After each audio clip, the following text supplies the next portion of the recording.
Hi viewers. కొద్ది రోజుల క్రితం అనంతపురం జిల్లా ఒక యువతి మేడ్చల్లో నివాసం ఉంటూ ఉంది. స్థానికంగా ఒక చిన్నపాటి కంపెనీలో పనిచేస్తూ ఉంది. తన సెల్ ఫోన్ రిపేర్ వచ్చింది, సికింద్రాబాద్ వెళ్ళింది, రిపేర్ చేయించుకుంటుంది.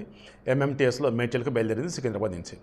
ఆన్ ద వేలో కోంపల్లి దగ్గర ఆమె మీద వేరే అతను రేప్ చేయబోతే దాన్ని ఆమె రైలు నుంచి దూకి కాపాడుకుంది తనని చెప్పేసి అన్నట్టుగా అనుకున్నాం. బట్ ఆ రోజు నేను చెప్పింది ఏంటంటే, కనీసం తాను ఒక్క 3 నిమిషాలు అతను కనుక ఆపగలిగినట్టయితే తను బ్రతికేది, వాడు పట్టుబడేవాడు అని చెప్పాను.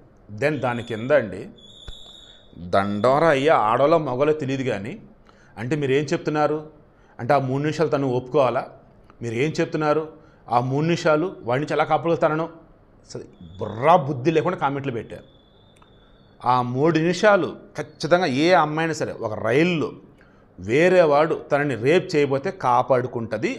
ఎట్టి పరిస్థితుల్లో కూడా ఏదో ఒక విధంగా వాడిని అడ్డగిస్తుంది.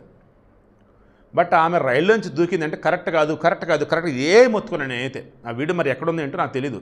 మొత్తం మన 5 ఛానల్స్ 8 ఛానల్ నాకు గుర్తు రావట్లా. చివరికి ఏం తెలిసింది? అమ్మో అసలు కోపం వస్తుంది స్వామి. ఎంత కోపం వస్తుంటే ఎదురుగా ఉంటే ఆ పిల్లని పటపట కొట్టేద్దాం కోపం.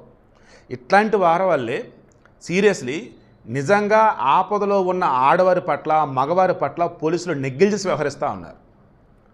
ఎందుకంటే అబద్ధమేమో ఫేక్ ఏమో ఈ పనికి మాలింది నిజంగా ఈ పనికి మాలింది ఇన్స్టాగ్రామ్లో రీల్స్ చూస్తూ రైల్లో రీల్స్ చూస్తూ అక్కడి నుంచి కింద పడిపోయింది.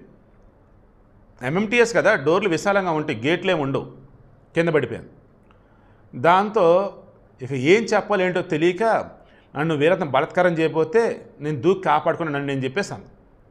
విచారణ మొత్తం చేసి 200 మందికి పైగా సాక్షులను విచారించి వీళ్ళని పట్టకొచ్చి ఆ మధ్యకాలంలో గట్కేసా దగ్గర మా ఈసీఎల్ దగ్గర వచ్చేసి ఆటో అతను రేప్ చేసిన ఒక అమ్మాయి చెప్తే, ఇంజనీరింగ్ అమ్మాయి, ఆటో వాళ్ళు నరకం చూపెట్టారు 2-3 రోజుల పాటు. చివరికి ఆ అమ్మాయి చెప్పింది అబద్ధం అని తెలిసింది. చివరికి ఏమైంది? అప్పుడు ఆత్మహత్య చచ్చిపోయింది. ఇక్కడ అలాగే రైళ్లలో నిత్యం ఎవరు ట్రావెల్ చేస్తుంటారు, ఈ కోంపల్లి మేడ్చల్ చుట్టుపక్కల వచ్చేసి ఎవరిటువంటి వేస్ట్గా ఎవరున్నారని మొత్తం లిస్ట్ తీసి చుక్కలు చూపెట్టారు ఒక్కొక్కడికి. ఆల్రెడీ ఒకరిని పట్టుకున్నారు, వాడానంటే వాడు కాదని చెప్పింది. అదర్వైజ్ వాడే కనుక అంటే వాడి జీవితం అయిపోయేది. అఫ్కోర్స్ సవాల్ టెస్ట్లు ఉంటాయి. దెన్ ఫైనల్ ఏంటి, వాడు కాదని తెలిసింది. ఇంకా విచారణ చేస్తున్న మూమెంట్లో ఆ మహాతల్లి ఇప్పుడు రియలైజ్ అయింది. ఏమని? సార్ తప్పైపోయింది, నన్ను ఎవరు ఏమీ చేయలే, ఇన్స్టాగ్రామ్ రీల్స్ చేస్తూ ఆ రీల్స్ చూసుకుంటూ తెలియకుండా ట్రైన్ నుంచి కింద పడిపోయా. ఇది చెప్తే ఎక్కడ ఏమంటారని చెప్పేసి నన్ను వేరేవాడు రేప్ చేయబోతే నేను దూకాను, నన్ను నేను కాపాడమని చెప్పేసి అబద్ధం చెప్పాను అంది. ఇది ఫైనల్ రిజల్ట్. ఏం చేయాలి చెప్పండి ఇటువంటి పనికి మాలిన వాళ్ళని. ఇక నుంచి నేను ఈ వీడియో చేయలేకపోతున్నా. కింద కామెంట్ మీరే తెలియజేయండి, ఏం చేద్దాం చెప్పండి.